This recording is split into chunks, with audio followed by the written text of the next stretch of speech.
Welcome to the House of Muscle Tuning Show in association with CarCraft Magazine. In this multi-part mini-series, we'll be updating my 1972 Chevrolet Monte Carlo with the goal of creating a fantastic old-school freeway flyer. To do this, we'll be utilizing some parts from names like GM Performance, Holley, GearStar Performance transmissions, MagnaFlow, and more. So come along for the ride as we transform my old Monte into the ultimate old-school daily driver. Welcome to day 4 of our 72 Monte Carlo build here on the House of Muscle in conjunction with CarCraft Magazine.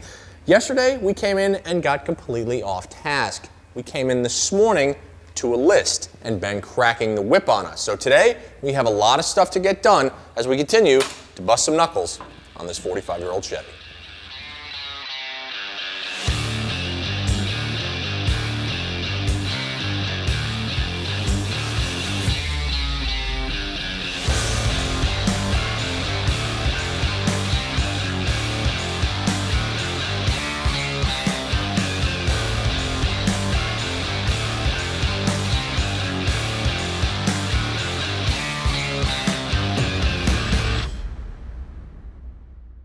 So we're day 4, guys, and we're getting close, and we have a lot to get done. I went through and made a list last night after everybody left. I went through the car, and there were nuts and bolts loose everywhere, hose clamps not put on, just stuff undone.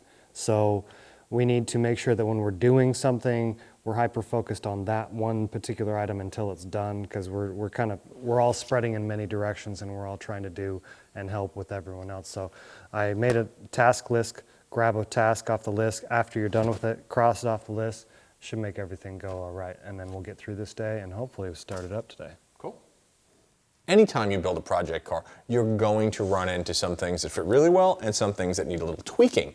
So on our 72 Monte, we're running into that, right? So we have this beautiful set of Patriot headers that we got, and while they are coated, they're really, really close to the proportioning valve. So just to quell that, what we're going to do is we've got this heat wrap. So we're going to wrap the base of the header up there just to make the heat subside a little. That's all.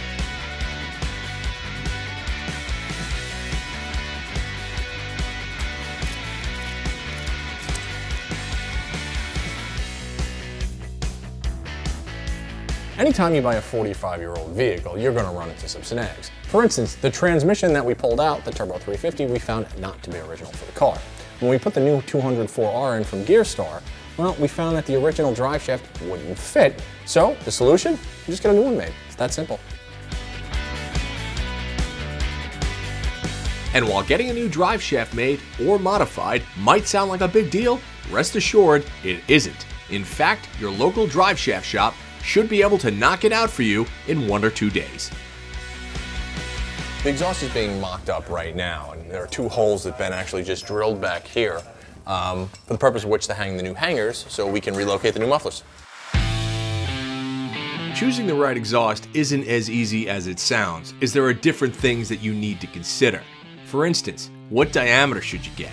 How loud do you want it to be, and should you spring for mandrel bent tubing, etc.?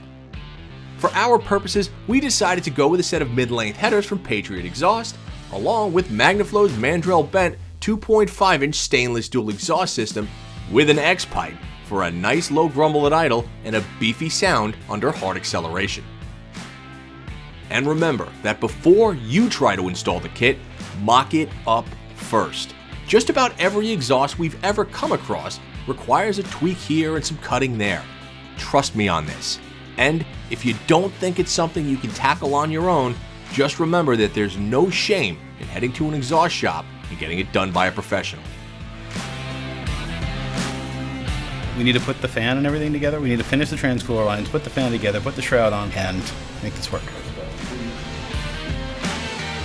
With that being said, Ben proceeded to then bend up some custom brackets for the install of the transmission cooler that was supplied to us by GearStar Performance.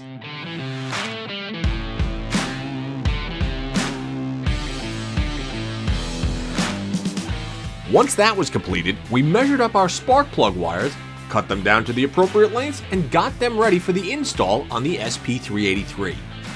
So this is not exciting at all? You actually can go by prefab wires, but these Excel wires are actually kind of nice because they have a ceramic boot, which means they won't burn through, and that prevents arcing. So that's this isn't a bad way to do it. It's just time consuming. That's all.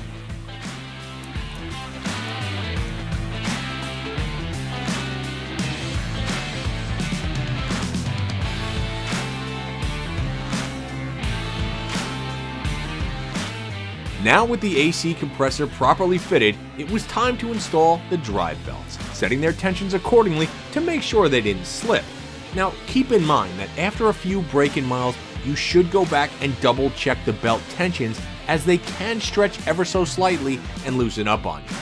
I've been thrashing on this thing all day. The exhaust is in, everything is bolted up, majority of the wiring is there. Got to fill the radiator with coolant, and then we're going to try to start this thing up. And it's been kind of a mad thrash here, but it's pretty cool just as somebody to watch these guys work and, you know, kind of learn myself along the way, which is pretty neat.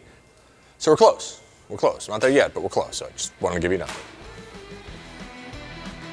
Before you go, make sure to subscribe to the House of Muscle channel by clicking below, and we'll make sure you never miss a new episode of the House of Muscle.